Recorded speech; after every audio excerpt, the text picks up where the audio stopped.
في زحام الأيام وتحت ضغوط الحياة اللي مش بتخلص ممكن نحس إننا بنرجع لورا، وإننا بنحاول نثبت مكانة وسط دوشة كبيرة. ساعات الروح بتكون مرهقة والعقل مشوش والقلب تقيل بأسئلة ملهاش إجابة واضحة. بس في وسط ده كله في حقيقة بسيطة: انت مش لوحدك.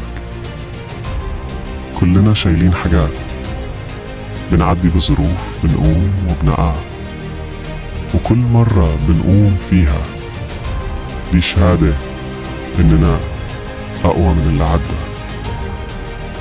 ما تستناش تبقى مثالي علشان تبدأ.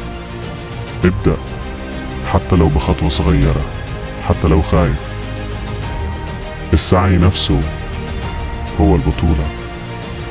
مش لازم تكون شايف الطريق كله، كفاية تكون واخد خطوة واحدة بس، وربك بيكمل الباقي.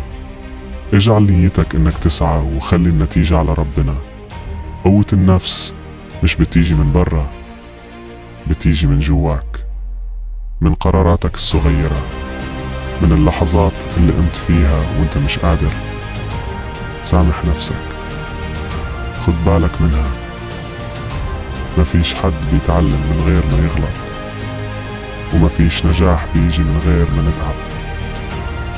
ما تقارنش نفسك بحد، كل واحد فينا ليه توقيت مختلف، ليه طريق غير التاني.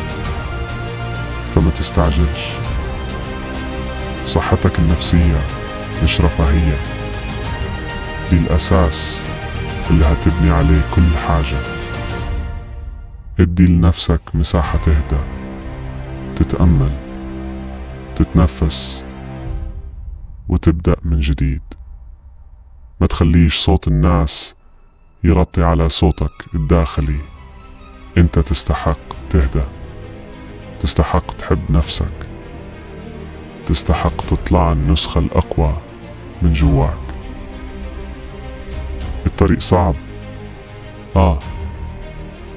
بس وجودك في الطريق لوحده إنجاز.